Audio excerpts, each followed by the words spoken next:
Evening, this is John Warren, publisher of the San Diego Voice and Viewpoint newspaper, coming to you with our program from the desk of the editor. As you know, the Voice and Viewpoint is San Diego's oldest African-American publication, adjudicated, now moving into our 66th year, available in hard copy and 89 zip codes, 17 cities, unincorporated areas, single copy, sales stands, grocery stores or retail outlets such as 7-Eleven community markets. Available by subscription, available online at no cost, available to our churches every week, our senior centers, and following our motto that a people without a voice cannot be heard, as we primarily serve San Diego's African and African American communities. So we're here this evening with Dr. Leonard Thompson III. We have an open mic program that we're doing. We invite you, if you have a comment, that you may call us at 858-251-6111, or you may go to godradio1.com to provide any comments or observations. We don't have any limits on what we can discuss.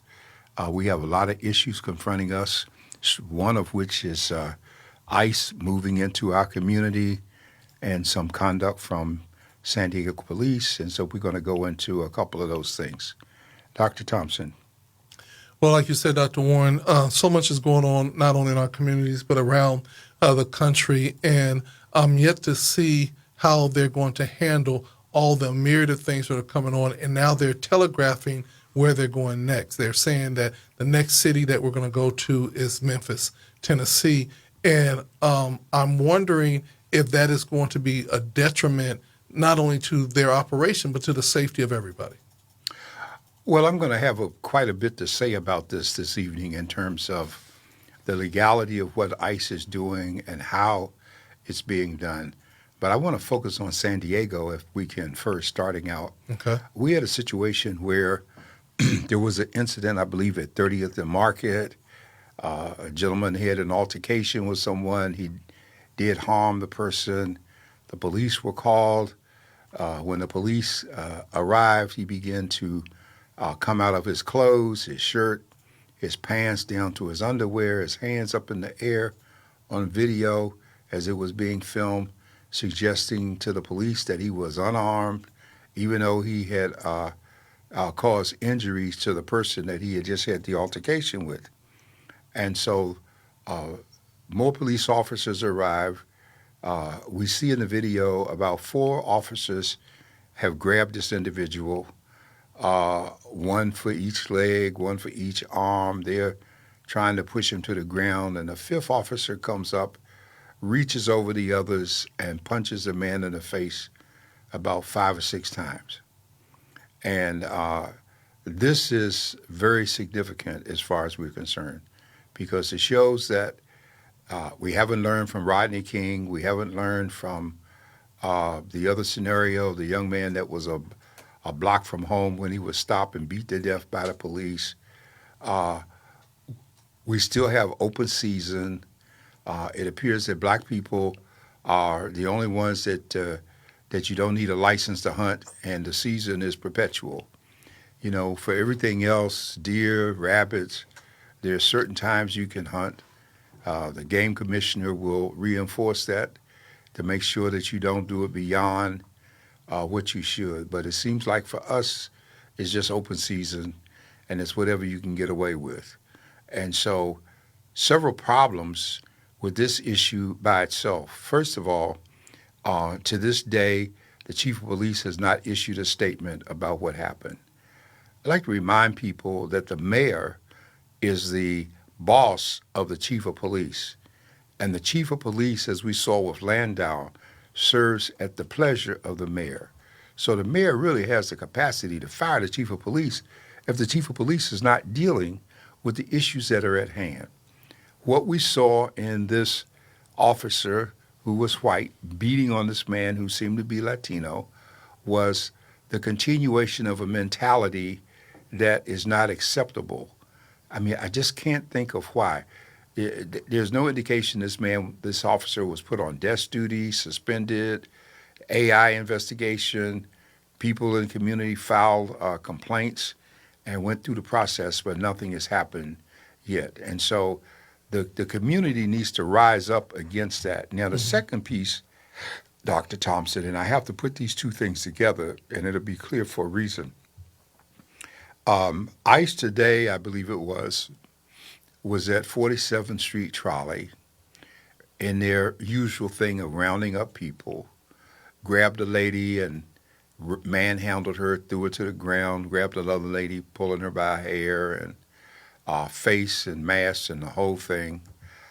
People rallied, folks came out. San Diego police, I understand, showed up. They didn't try to do anything in terms of what ICE was doing, saying that they were just there to monitor. And I don't know why they were there to monitor, because citizens raised the question as to why didn't they do something. Now, I'm going to share something with you.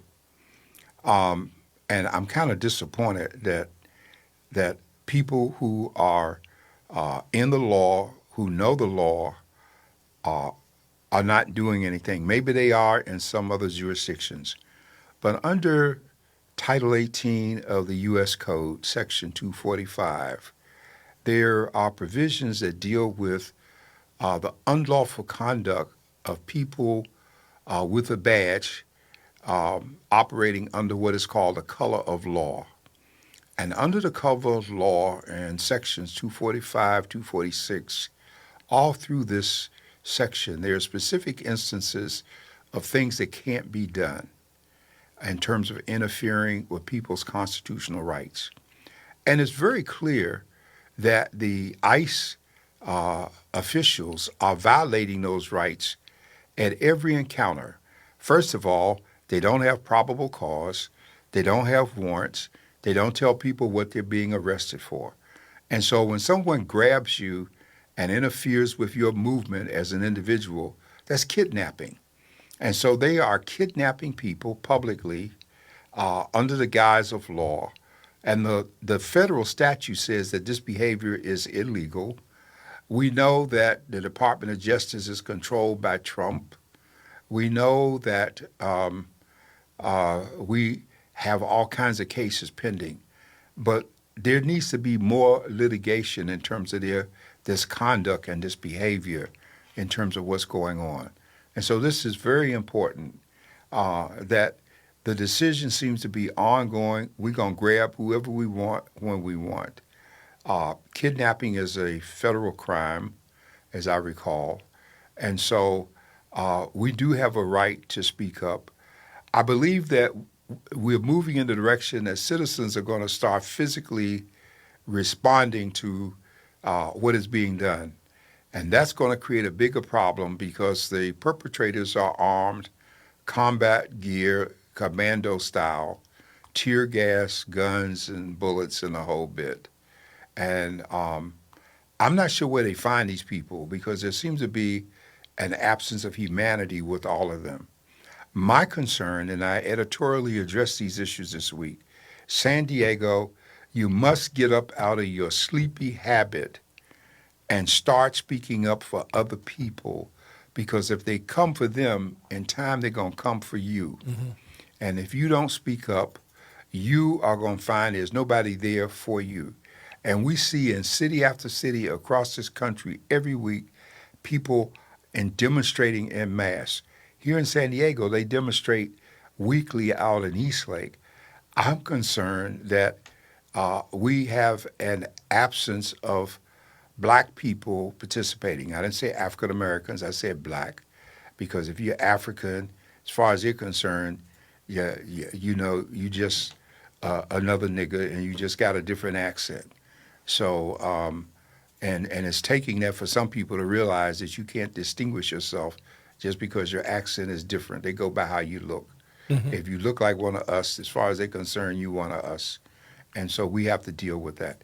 So I wanted to put these things out here tonight before you because we need to hear from you. We need you to be speaking up, to be vocal, to show as the rest of the country, like when they did No King's Day, over 7 million people responded to this issue. And there were demonstrations all over San Diego County, granted, Oceanside, Eastlake, downtown, Poway, Escondido, every place. But we still got to do more because these people have an agenda. Their quota is 3,000 people a day that they want to round up and deport. And they don't care if you're a citizen or a non-citizen. And we need to address this.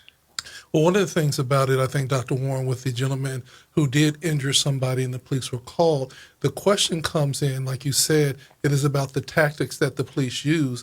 There was enough of them that there didn't have to be a person jumping over the top and hitting the gentleman. The question comes in at the time, when do we say to ourselves that it was just the subduing somebody and the right tactics of subduing somebody is very important. And I think that some people say, well, he did wrong, you know what I'm saying? But then I also ask the question, but the two wrongs make a right. You know, the police at this point were not in fear for their life. They didn't have anything that caused them to actually have that approach to them. You know what I'm saying? And I think that sometimes we sit on the sideline and say, well, if he did this, he did this, he did that. But at the same point, we have to talk about protocol, because at the same point, that same protocol could have been used and they didn't have all the story. Well, the police have not been assigned as judge, jury, and executioner. Due process says, according to our laws and the Bill of Rights and all the things that we have in place, that a person is innocent until proven guilty. The police are operating from the standpoint that you're guilty until somebody shows us you're innocent, and that is not acceptable. Yeah. And so one of the things about it is that I really truly believe that it is the climate of the day. We're seeing that, you know, even with the current state of the state of deportation and going after people, everything is very violent. You know, busting open windows, pulling people out the cars, and in a lot of cases, they're more afraid of you than you are of them. It's almost like a mouse. A mouse, that little itty bitty thing, will run. Well, all they got to do is run out, and it don't matter how big or small you are.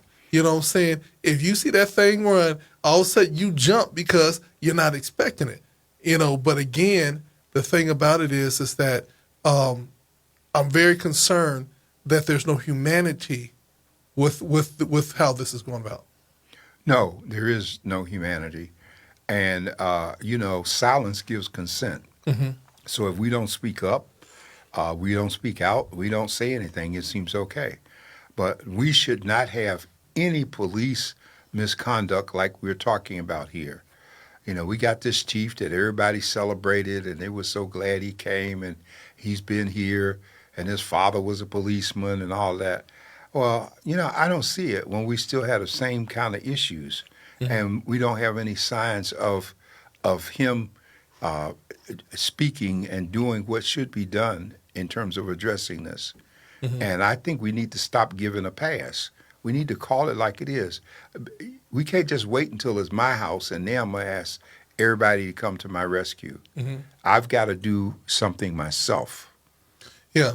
And one of the things about it is that, you know, we have to also be active, be involved. And you know, Dr. Warren, you know, being that we're in media, the funny thing is that I actually feel like I'm in data overload. You know what I'm saying? It's so much that takes place so quickly. You know what I'm saying? That I get in data overload and I'm like saying, okay, I have to pick and choose how I go about it, but there's so much right now. And, you know, I feel like personally that we're on the stage of another war. You know what I'm saying? That in this case, I feel like we're picking the war. Well, I hope we can't afford to have another war, Dr. Thompson, because black people in particular are the folks that are least prepared for such. We are the ones who don't have the weapons or the training.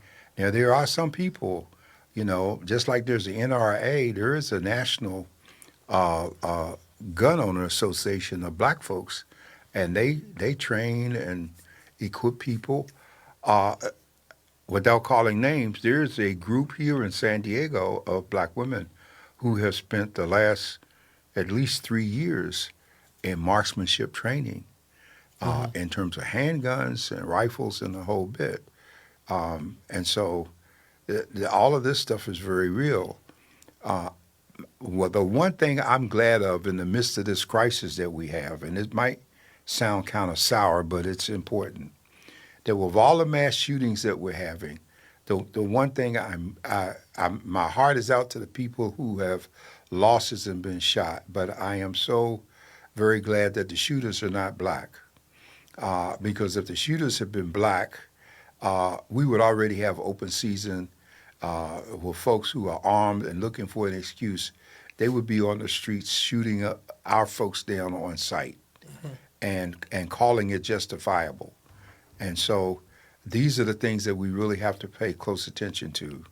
Yeah, and one of the sad thing about it is that again, we're seeing killing by guns quite frequently now. Just recently, a man thought somebody was breaking into his house. The cleaning company sent them to the wrong address, and her and her husband were basically trying to open the door based on what they thought was their assignment. Guy didn't tell them they were in the wrong house or anything else. He thought they were both breaking in, so he shot through the door and killed her. And so many people say, well, that was a justified homicide. But the reality is that we're very quick to shoot, especially if it's a black or brown person.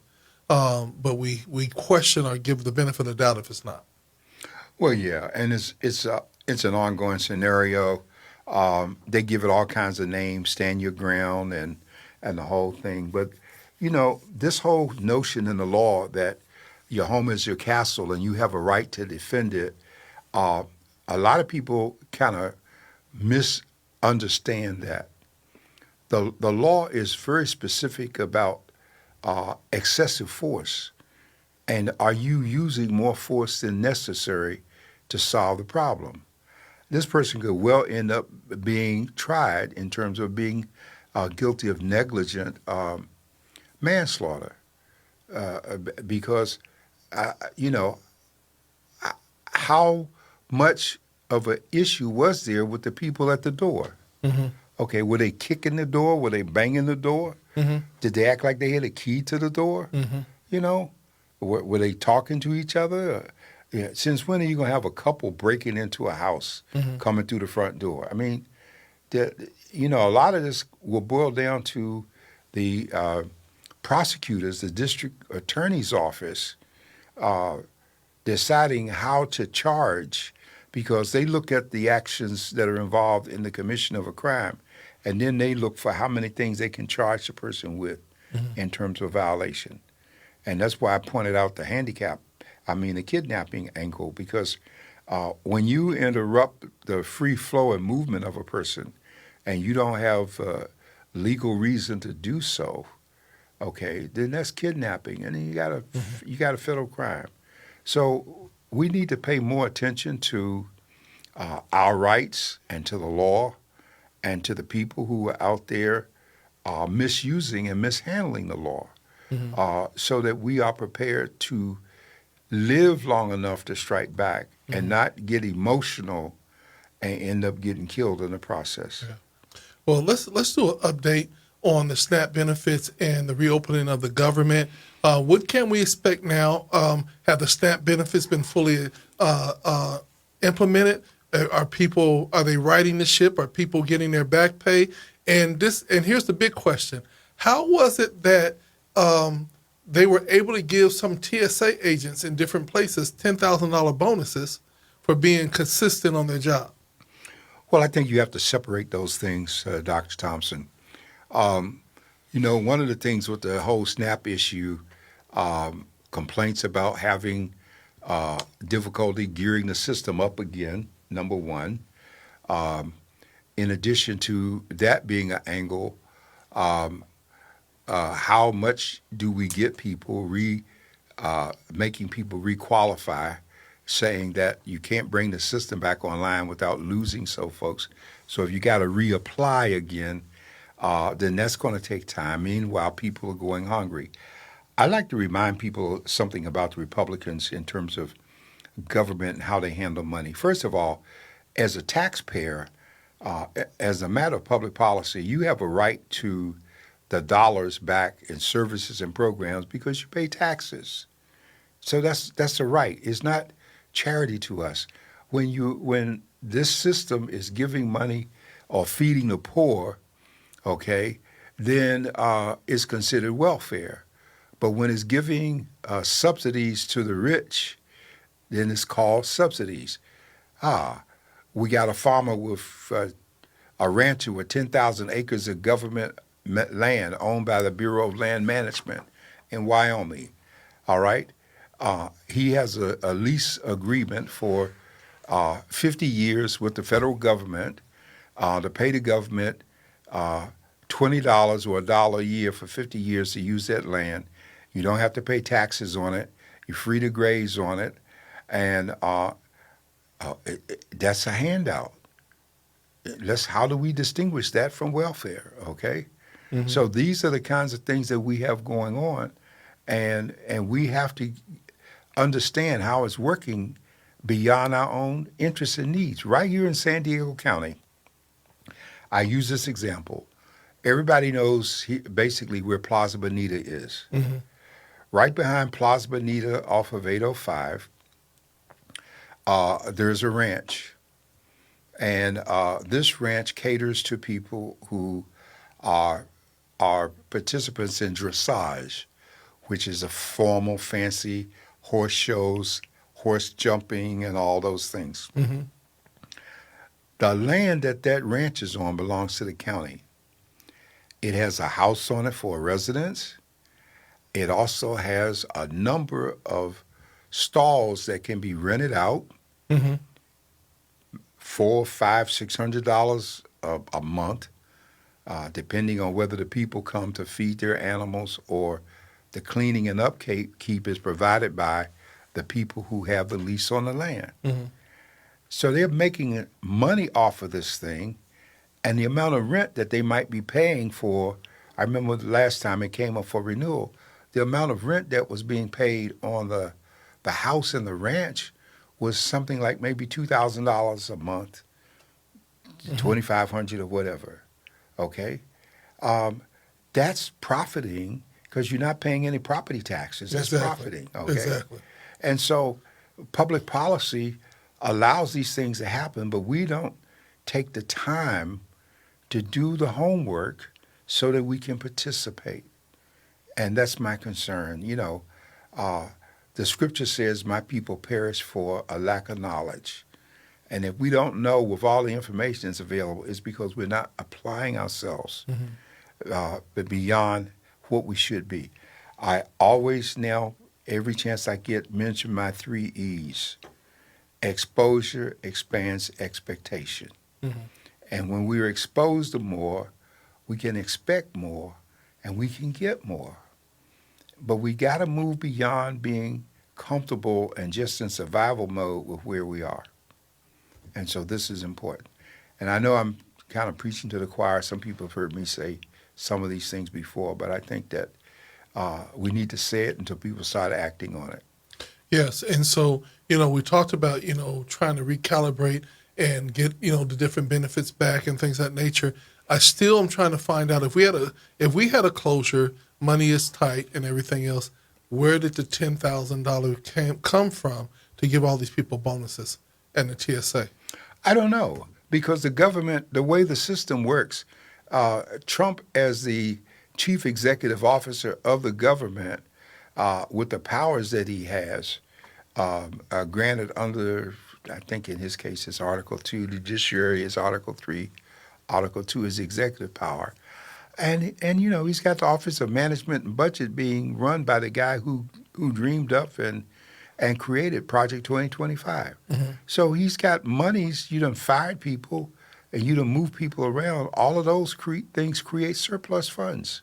Mm-hmm. And he's using those dollars the way he wants to, as opposed to understanding that this money is earmarked and it's illegal to do what's being done. And that's what I wanted to say. Isn't it illegal if you're a government employee or being paid by the government? Where do they have it in the clause that they can give you the blind bonuses and only to the ones that they deem were worthy? Well, you have to separate what you're saying from what they're doing. When you control the Department of Justice, when you fired all of the inspector generals, when you had the Supreme Court in your pocket, and you got the Congress in the other pocket, you can do what you want to do at this point, except for what happened yesterday, and we'll talk about that in a moment, because you're not being stopped. And so that's what he's doing. And in the first term, Trump was trying to play the system and placate it. By the time he came back for the second term, his attitude was, I don't care what the law says. I don't care what the rules are. I'm going to do what I want to do because I got people in place. Remember, they've already implemented 48% of Project 2025. And so they're on a roll. What happened yesterday is probably the first indicator of a roll being stopped. What happened yesterday, Dr. Warren?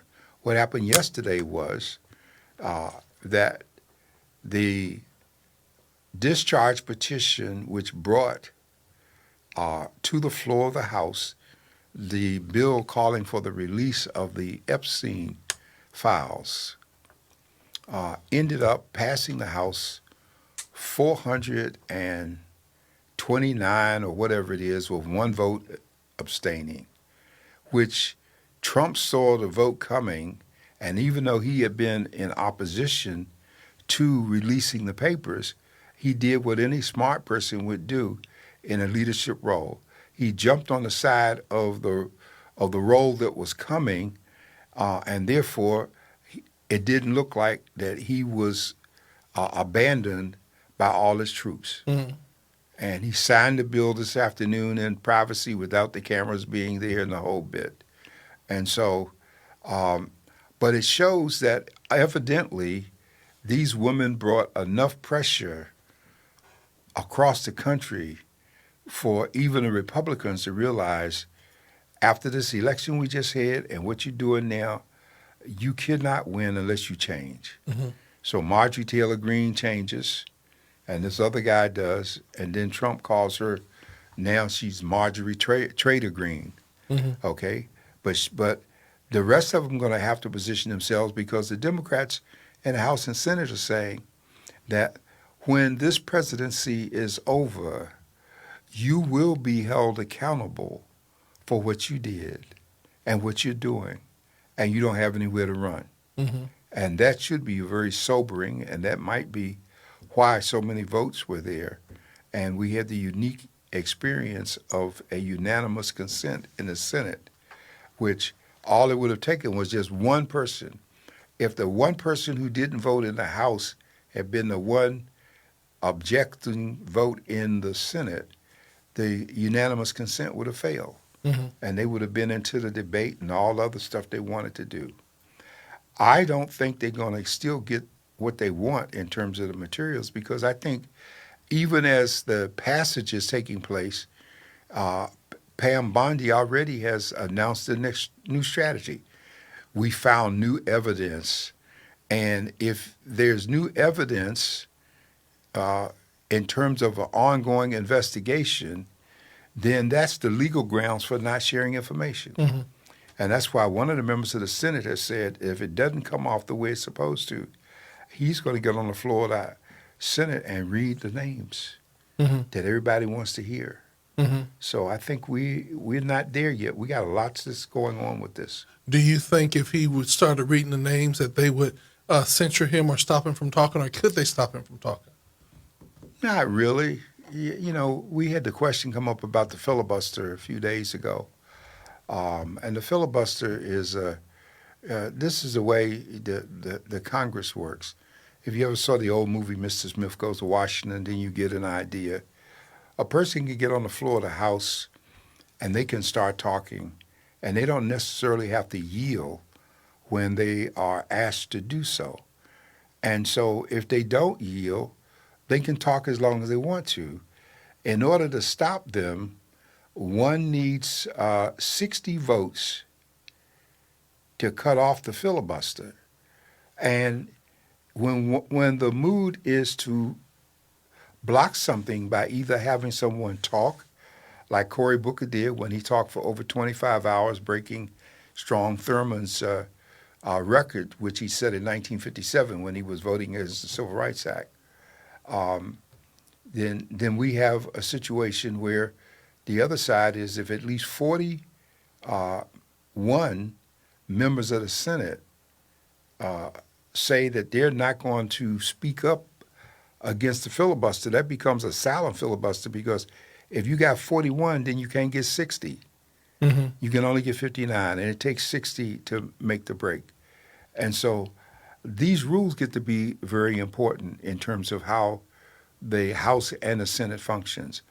I was listening today as they were discussing, we now have efforts talking about bringing health care in a discharge petition. Well, at least 6 months ago this year, I started writing, since I know the rules of the House and the Senate, I started writing about why there should be a discharge piece of legislation, a discharge petition set up for every situation that Trump is breaking the law on, so that if the Democrats all sign those petitions, and we have what we just had where a few Republicans jump ship, then Mike Johnson, as a speaker, has to bring all this legislation up for a vote. And that means if people voted down, at least their vote's on the record. And so that's not happening so far. And so the SNAP program, we want to neglect, nutrition for people. We want to stop people here like we've done overseas under, Voice of America and all the programs we had that allowed food to go to waste in a warehouse while 350,000 people died because they couldn't get the nutrition that we had already paid for and shipped. Mm-hmm. So let me ask you, I want to just go back to the Epstein file. Do we legally, do we think that we're going to be able to get all the files, or do you think it's going to be a redacted version where they can scrub it from everything that Donald Trump is a part of? Well, I don't think we'll get all of it. I think it's going to be didactic. They're going to try to scrub the names. I do believe that there are people with lists, and I noted earlier that at least one senator says that he will get on the floor and read the names. Mm-hmm. The survivors know who the people are, mm-hmm. but they don't want to say anything because they know they'll be facing litigation. Mm-hmm. And so they don't need to be sued and go through that all over again. So let's just say, just for sake, what if they start reading the names? What happens then if your name is in the bunch? Besides, the disdain and everything else, can they actually bring them up on criminal charges?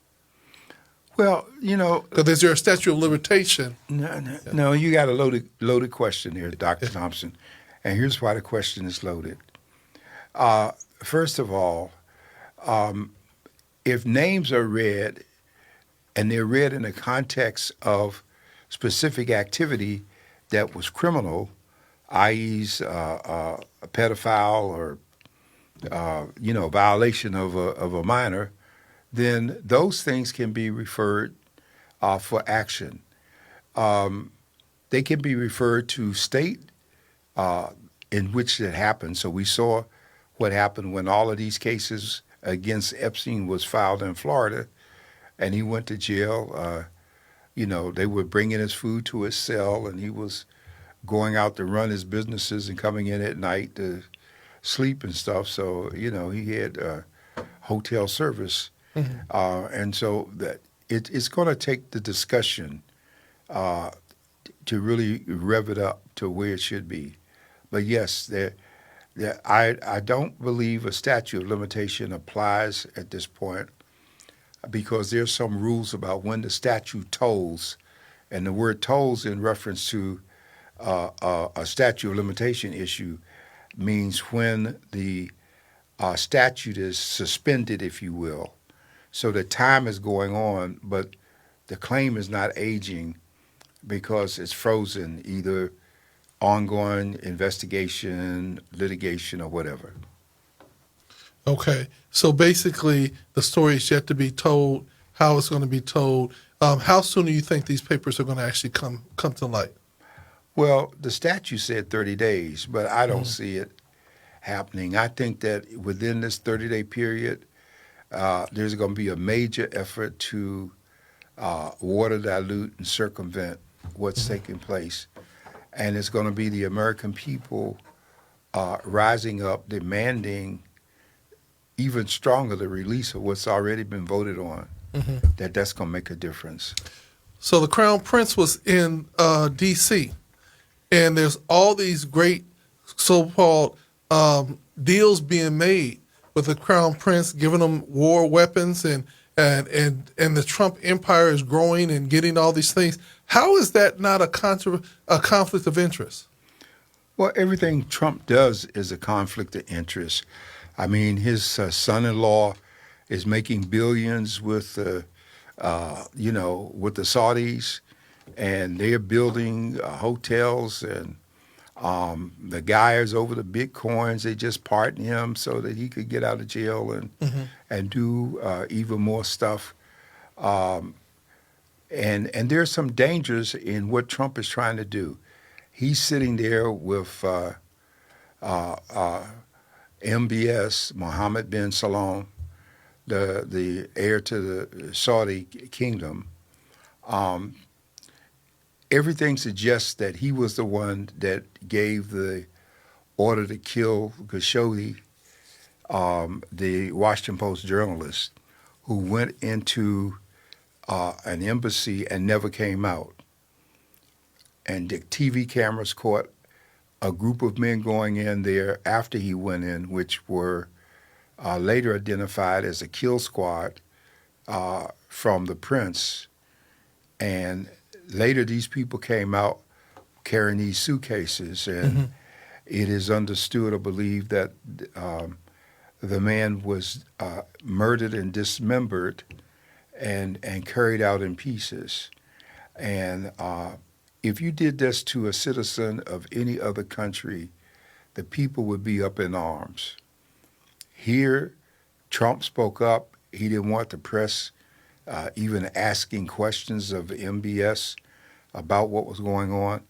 This whole jet fighter deal, and now the Saudis want civilian nuclear capability. And all of these things should be voted on by Congress because they are very dangerous.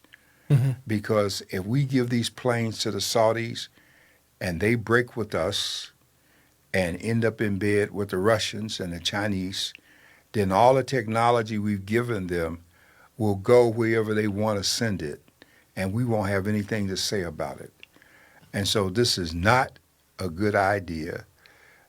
These are the kind of things that should be looked at by the Senate Foreign Affairs Committee and in the House, and there should be discussion. There should be briefings from our intelligence community about the possibilities of such a deal going awry. And these things that are happening.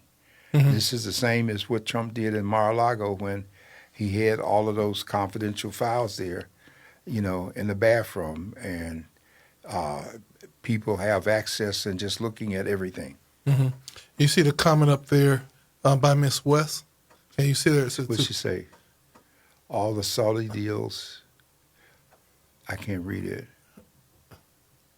It says all the Saudi deals were Jim Jordan and all those other characters who cried foul about Hunter Biden forever and a day, meaning that they complain about Hunter Biden doing deals, but yet they're going and doing the exact same thing.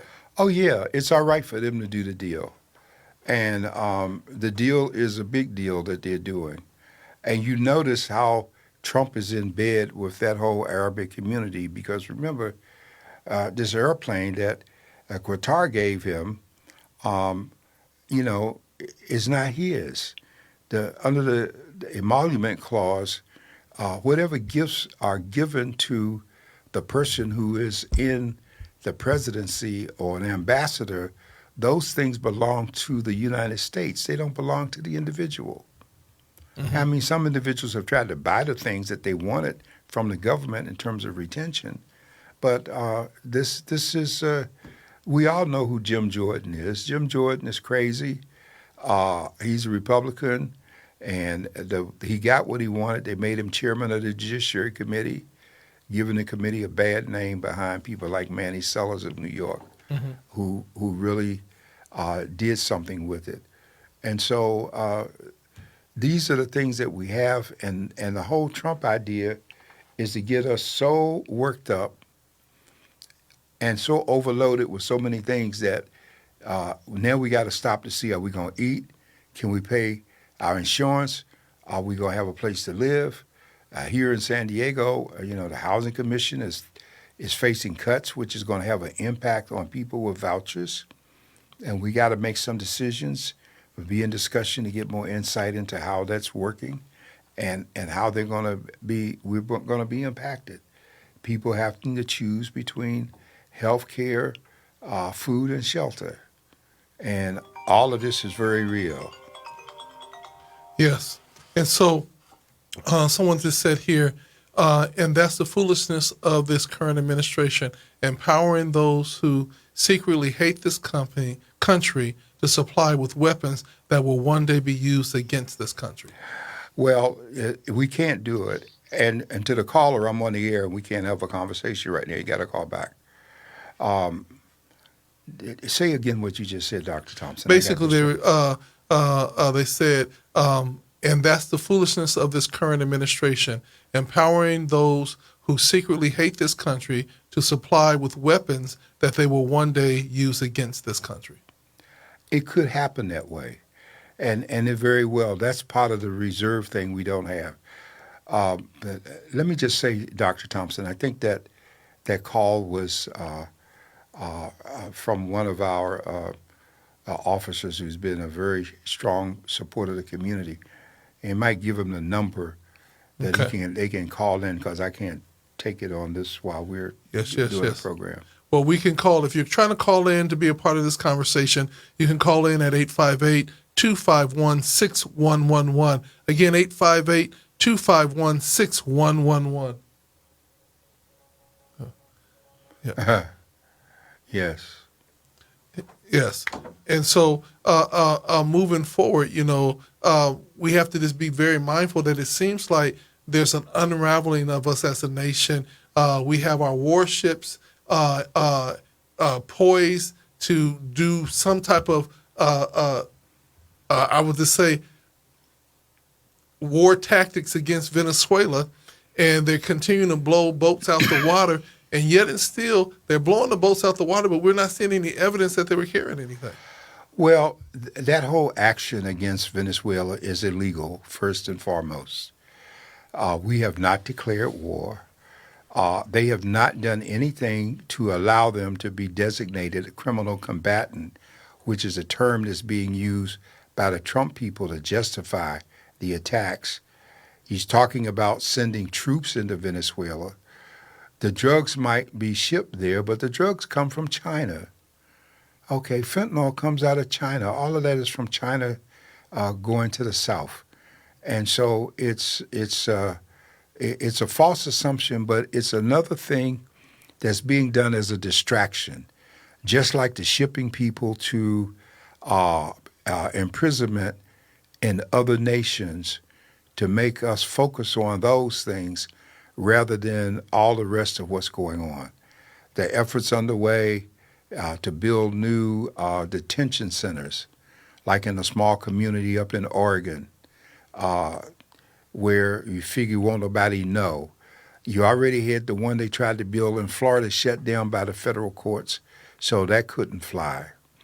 And so it's the legal system has not caved in completely to Trump at this point. The Supreme Court might be bought and paid for, but the other courts in this country are standing strong and demanding some degree of respect for law and order, and that's important. Yes, and moving forth, right here, even in the United States, we have this unrest, almost like they're trying to establish a civil war within our own borders with all the tactics that are going on, and literally almost saying we're going here next, we're going there next. And I think that communities now are on edge about how do they deal with the invasion. Well, communities already it's already been demonstrated how, and in those communities where the people have come together in large numbers and hung tough, they forced the release of people who were being held, and we are taking actions here in terms of the board of supervisors in the county against what's taking place. But I believe that we're still not doing what we should be doing. We need a mayor like the governor of Illinois who will be strong enough. When these people grab folks and they're doing it illegally, they ought to be arrested by the police. Mm-hmm. You know, I don't care if they are feds. They should be locked up, disarmed by force, SWAT against them if that's what it takes, and really bring the test home to the president and to all of his folks, because you don't have authority within a state unless the authority is given, and there is no effort that's taking place that justifies overriding the sovereignty of a state for the police to come in. This is not like civil rights when people were violating the rights of other folks and we federalized troops in Alabama and send them in to make a difference. It's totally different. And so we need to understand, do our homework and understand what's going on. Then we can be effective. Yes. So we're going into the Thanksgiving holiday. People are preparing to be with their families, but then some people are even just trying to, even like with the Eaton fire and everything else, they're still dealing with the trauma of moving their home. We have people even here in San Diego that are still dealing with flood and not being in their home. What is the message that, we're sending to our community now of how we can continue to encourage them? Well, I don't know the message that we're sending to the community because the meetings are still ongoing. They're once a month now at the Jackie Robinson Y from the flood victim scenario. There are people who have not gotten back in their homes. There are repairs that have not been made. There are dollars that have been held up, messed up, the whole bit. And as in all crises, the public will pay attention just for a little while, and then it'll get distracted. We've seen that in recent weeks, that we've been so busy with Epstein that we really haven't paid too much attention to the Ukraine. And even yesterday's bombing, 25 people killed and the whole bit in terms of ongoing conflict, okay? And when we get distracted, once we got the hostages out, we haven't been as concerned about Gaza in terms of the genocide that's taking place there. And many of us understood that once the hostages were removed, that the Israelis were going to return to the brutality and hostility. The harm that they are inflicting on the settlers is ongoing. They've done it for years in terms of going into these communities and driving people out, burning their homes, and intimidation and threat.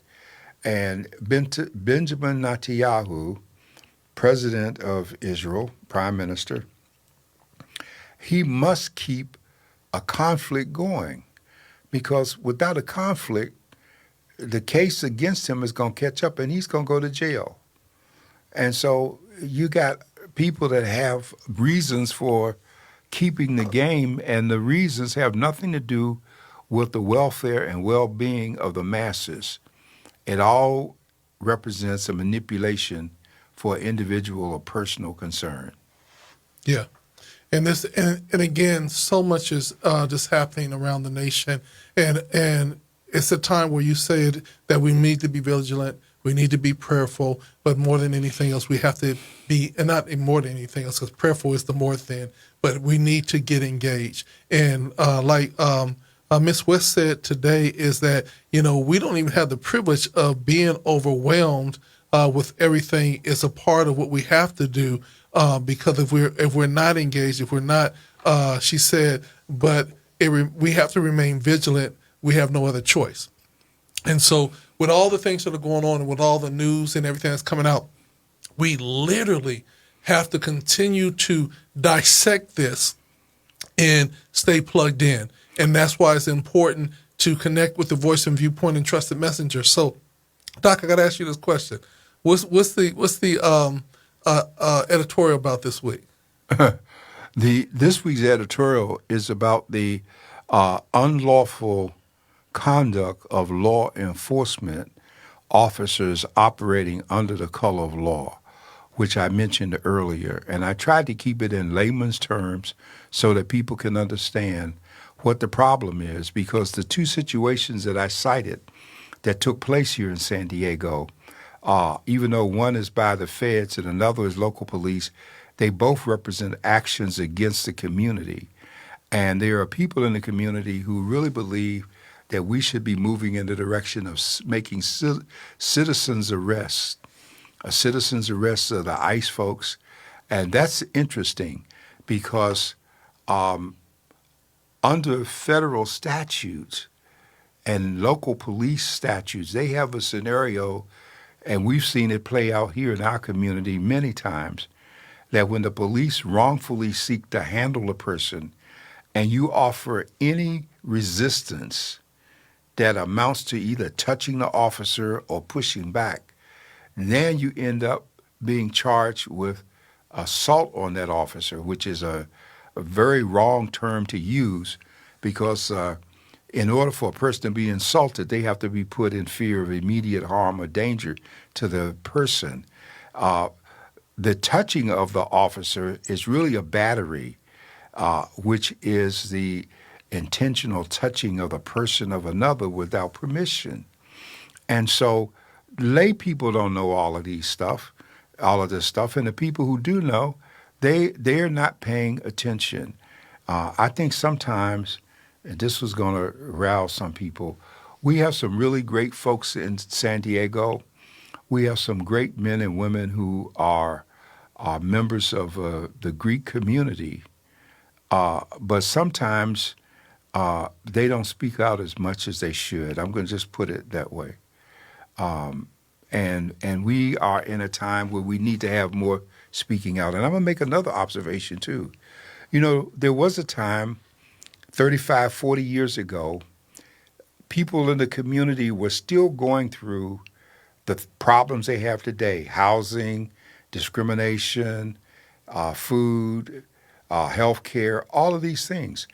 In those days, 30 years ago, 35 years ago, they were able to go to the NAACP, who had some people manning the phones, and we worked closely with them, addressing the grievances that people brought, putting these things in the paper and highlighting them.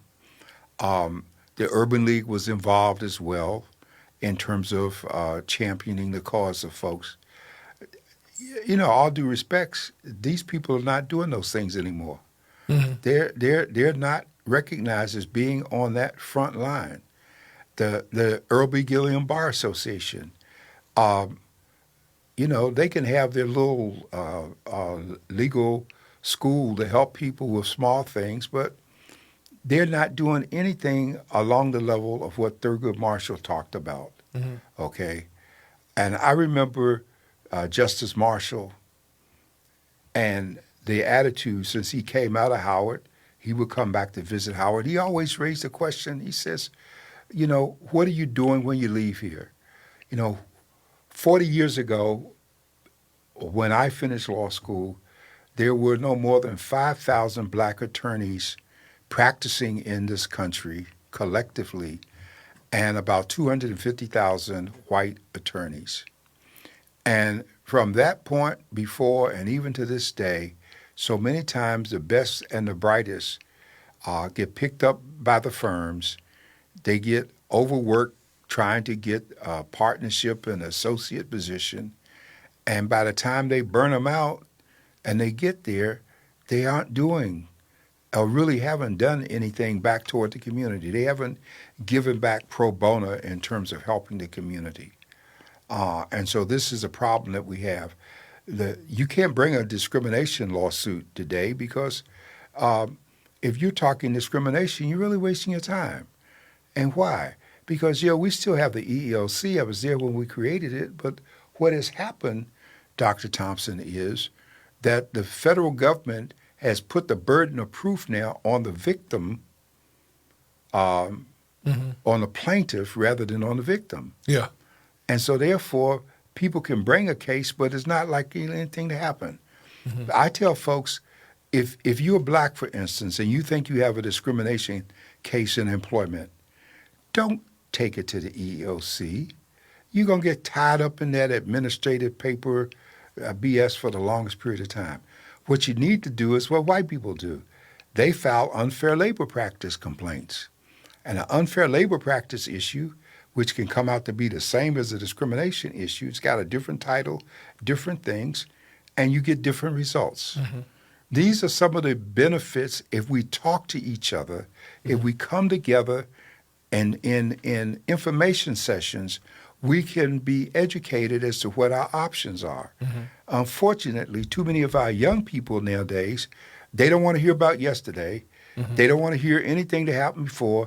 They all want to rush out and get shot. How about doing your homework so that you know what you're getting into and how to do a better job getting into it than the people before you, as opposed to just running?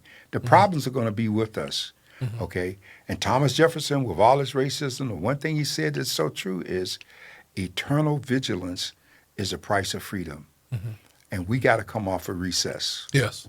And one of the things about it that we're very excited about is both GOD Radio and the San Diego Voice and Viewpoint are encouraging young people to do internships with our organization, be on the front line, learning the craft of reporting and telling the story from print to social media to actually on-air radio. Opportunities are there for you, for those of you that want to learn what I call from people that are with boots on the ground.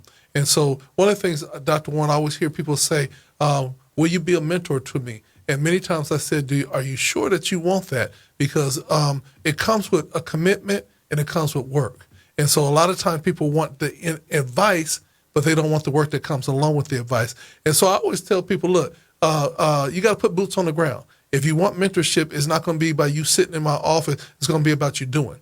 And so if those of you guys that might be interested in learning more about internships with the San Diego Voice and Viewpoint or GOD Radio, please hit us up on our platforms, the San Diego Voice and Viewpoint, or just call the San Diego Voice and Viewpoint and ask for that managing director, the incomparable Miss LaTanya West, and she will be able to guide you in what you can do.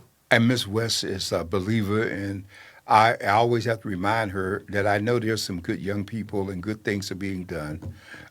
And she has endless hope and excitement, and she's a person.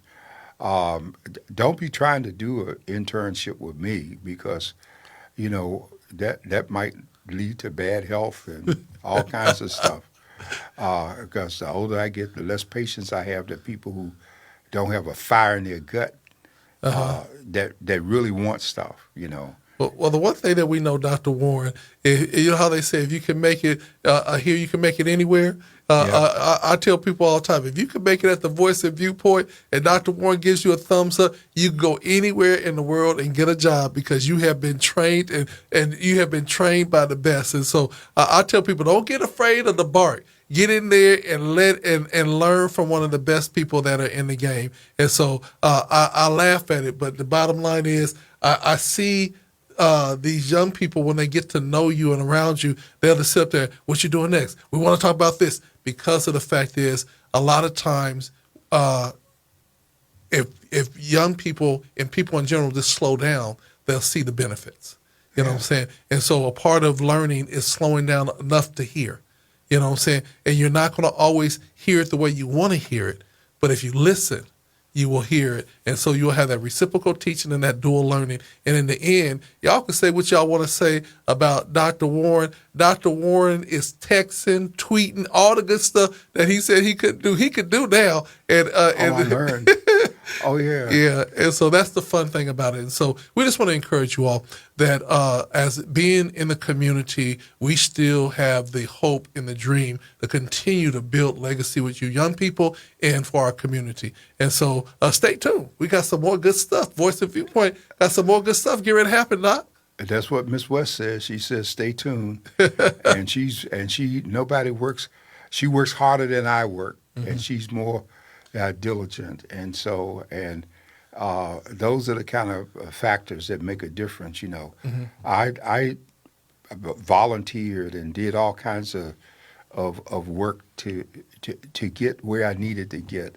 I always took the jobs that nobody else wanted, the project nobody else wanted, the thing that seemed too hard to get done. And that's how you grow.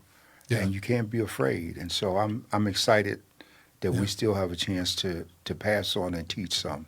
And this with the final word is that we want you to get your best, get your gala outfits ready. February 13th, the gala is coming. I need to see the men in the black tie, the women in the gowns. We're going to have a wonderful time with the Voice and Viewpoint Gala. Stay tuned. I know that the recipients are going to be announced soon. Very excited about that.